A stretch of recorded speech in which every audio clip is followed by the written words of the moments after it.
اهلا بيكم في فيلمنا الجديد ذا وايلد 2006 اللي باين من اسمه انه بيحصل في غابات ومع حيوانات مفترسه. بيبتدي الفيلم مع سام وده اسد ملك الغابه وكله بيخاف منه، موجود في سيرك مع ابنه ريان. بيفضل سام يحور على ابنه وبيقول انا كنت بتهاجم من شويه حيوانات فاكرين نفسهم جامدين، بس على مين؟ انا كنت اجمد منهم ورحت لوحدي عشان اعمل صوت عالي يطير كل الحيوانات اللي بتجري ورايا لحد ما طلع لي بقى اجمد واحد فيهم واللي كان عملاق جدا، كان مصمم انه يقتلني، بس على مين؟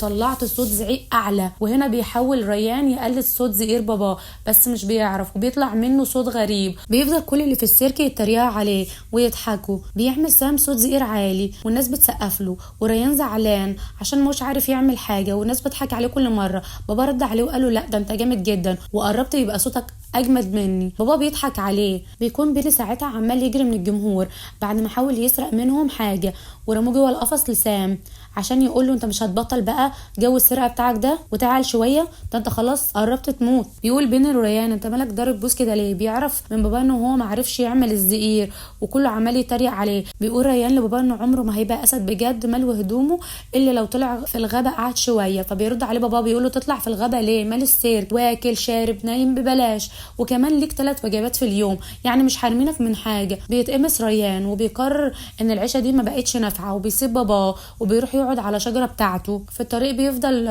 بابا ماشي مع بني ومعجب بالزرافه وعايز يتقدم لها ويقول لها ان هو بيحبها. سام بيرد عليه وبيقول له فكك بقى ده هي ممكن تموتك. بيخبط فيها بين من غير ما يقصد. بيقول لها بص انا جايب لك ايه؟ عقد جميل. بيحاول يلبسه للزرافه على رقبتها بس مش بيطول عشان تحرجه ويمشي من عندها. بيروح سام الشجره لابنه وبيقول له سيبك بقى من القمص اللي انت فيه ده وتعالى معايا بقى عشان تتفرج عليا وانا بلعب هوكي بالسلاحف. بيقول لابنه روح انت وانا هاجي وراك. بعد ما بابا بيمشي بيروح مع 2 صحابه عشان يصطادوا غزاله ويثبت لبابا انه جامد. بيوصل بابا للملعب ويدخل عشان يرمي السلحفه بتاعته.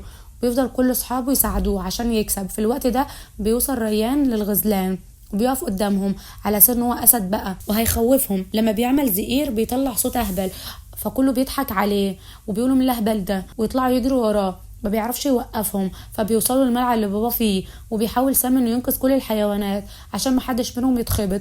وبعدها بيشوف ابنه فبيعرف ان هو سبب في كل ده ويفضل يهزقه. وبعدها بيزعل ريان عشان كده خلاص بقى طلع مش نافع في اي حاجه بقى بجد. بيروح بسرعه بقى عشان يقعد في مكان بعيد لحد ما بيلاقي صناديق خضرا فبيقعد هناك شويه ويفكر هيعمل ايه لحد ما بيتقفل عليه الصناديق وبتطلع بيه العربيه. فبيفضل ينادي على اي حد يلحقه لحد ما بيسمعوا باباه ويروح له عشان يحاول يلحقه.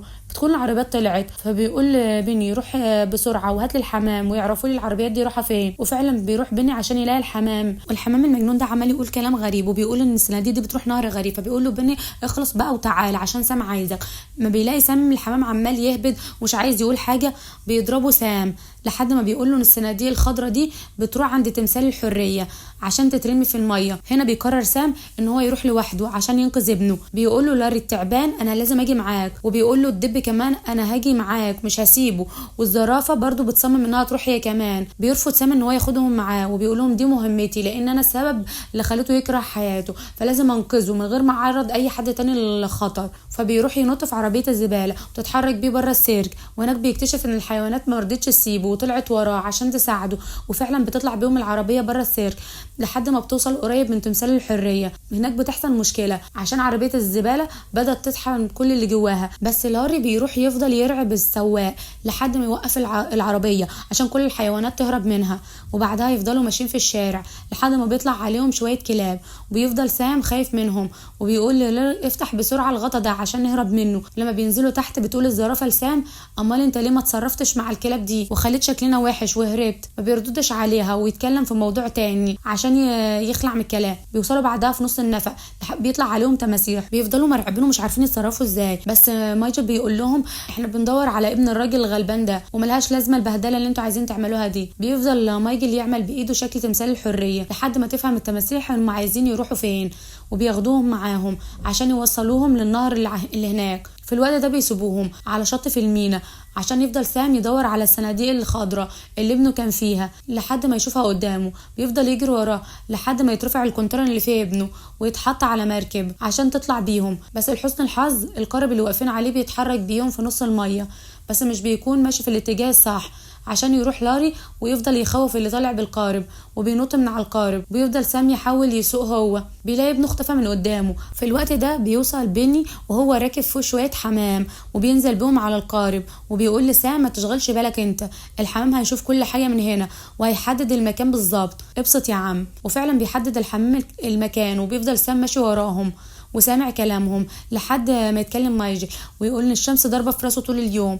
وفي الوقت ده بيقول لهم لا انا هنط احسن من البهدله ديت. لما بينط بيكتشف ان هم وصلوا الشط وان الكونتينر اللي ريان فيه قدامهم. لما بيجري عليه سام بيلاقي ابنه هرب من الصندوق وعمال يجري في نص الغابه، فبيفضل سام يجري وراه وينادي عليه، بس ريان مش بيكون سامعه وبيفضل يهرب. هنا بتقول له الزرافه بص احنا نفسنا اتقطع ومش هنقدر نجري اكتر من كده، مش انت اسد يا عم الحاج وعندك قوه شم جامده ومولود في البريه وملك الغابه وكل الكلام الجميل ده، خلاص بقى استخدم بقى غريزتك دي ودور على ابنك. بيفضل سام يشمشم كده ويعمل نفسه لقى ريحه ابنه، بس هنا لما بيروح هناك بيلاقي حيوان هناك كده اهبل، فبيقول له كل الحيوانات لا ثانيه واحده احنا عايزين اثبات ان انت اسد اصلا، ده انت مش نافع في حاجه، ما انتش عارف ابنك. بيقول له خد الحيوان ده وكل انت، ولا انت نباتي ومش هتاكله دلوقتي. لما بيحاول سام ان هو ياكله مش بيقدر وبيقرف منه ويرميه، فبتقول له الزرافه بس كده قول الحقيقه انت بتصع علينا، شكلك عمرك ما شفت البريه قبل كده وعمرك ما رحت هناك. فبيعترف فعلا انه ده اللي حصل وهو كذب عليهم.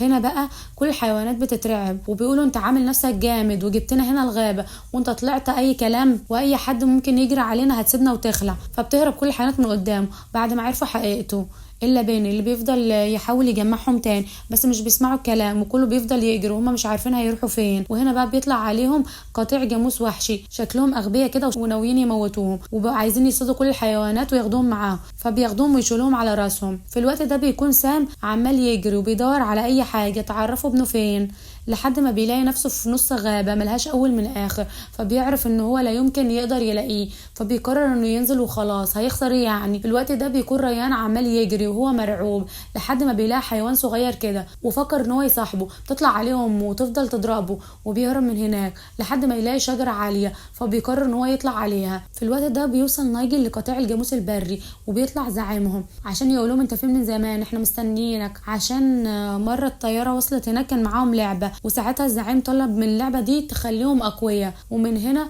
فكر ان نايجل ده هو الزعيم بتاعهم عشان حقق حلمهم.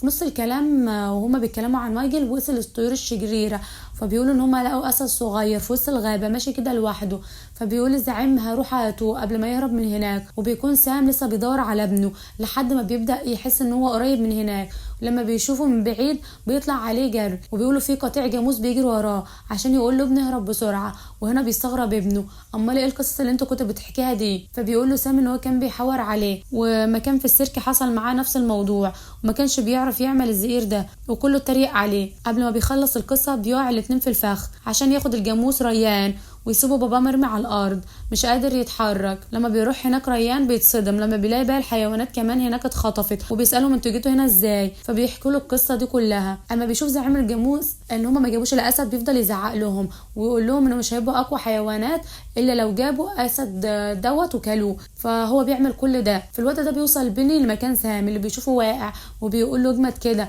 عشان احنا عايزين نلاقي ابنك، احنا طول الفيلم بنجري وراه مش كده. بيقتنع سام وبيقوم بالعافيه بعد ما بيفضل بيلي يشجعه وبيقول له انت اسد حتى لو شكلك مرفوض يعني او بتخاف من الكلاب بس قشطه يعني اسد برضه. بيتحرك سام وصاحبه لحد ما بيلاقي سام فعلا غريزته بدات تحركه وعرف هيروح فين، لحد ما بيشوف من بعيد مكان فيه جاموس بري وبيقول بس كده انا وصلت ولازم ادخل اجيب ابني عشان يوقفوا بيني. وبيقول لي جاموس بري ايه يا معلم اللي تقتله ده انت بتخاف من خيالك. في مكان الجاموس البري بيكون الحيوانات واقفين مستنيين لحد ما بيشوفوا ان نايجل هو القائد بتاعهم، فبيقولوا ايه الهبل اللي هما بيعملوه ده. تحاول الزرافه تقول له انت بتعمل ايه هنا، فبيقولها بس انا مش عايز صوت انتوا مش عارفين انا مين ولا ايه. بيكون ده كل ده بيمثل وبيحاول ينقذهم لحد ما بيقول الجاموس لنايجل يلا عشان نبدا الحفله ونشوي الحيوانات دي. بيفضل نايجل يضيع وقته ويقول لهم اصل ما فيش فلفل وما فيش بصل وطعمهم مش هيبقى حلو من غير الحاجات دي لحد ما يجيبوا اللي هو عايزه. وفي اخر لحظه قبل ما يرموا الحيوانات في النار بيدخل سام اخيرا، وهنا بيقول زعيم الجاموس لنايجل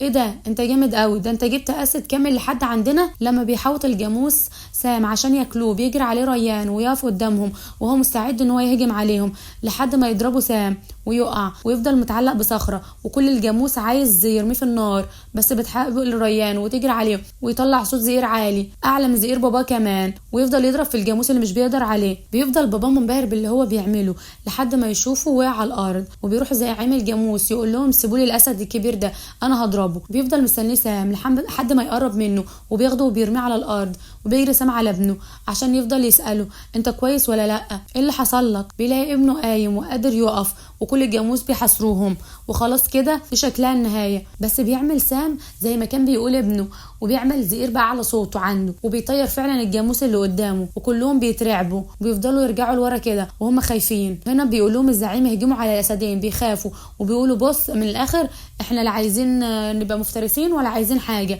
وانت شكلك مجنون، احنا مش هنكمل معاك. في الوقت ده بيفضل البركان ينفجر ويطلع نار، كل الحيوانات بقى بتهرب الا الزعيم بتاعهم اللي بيفضل واقع على الارض ومش قادر يتحرك ومحدش بيساعده. توصل كل الحيوانات للقارب اللي كان موجود بره، بيقول ماجد للجاموس اركبوا بقى وزقوا القارب، فبينزلوا الميه وبيقدروا يهربوا ويبعدوا عن المكان الخطير ده. تحتفل الحيوانات بالنصر ده بعد ما قدروا ان هم يهزموا الجاموس اللي كان عامل نفسه شجاع. وهنا بيخلص فيلمنا. اتمنى تكونوا استمتعتوا معانا، ما تنسوش تعملوا لايك وشير وسبسكرايب للقناه عشان يوصلكم كل جديد.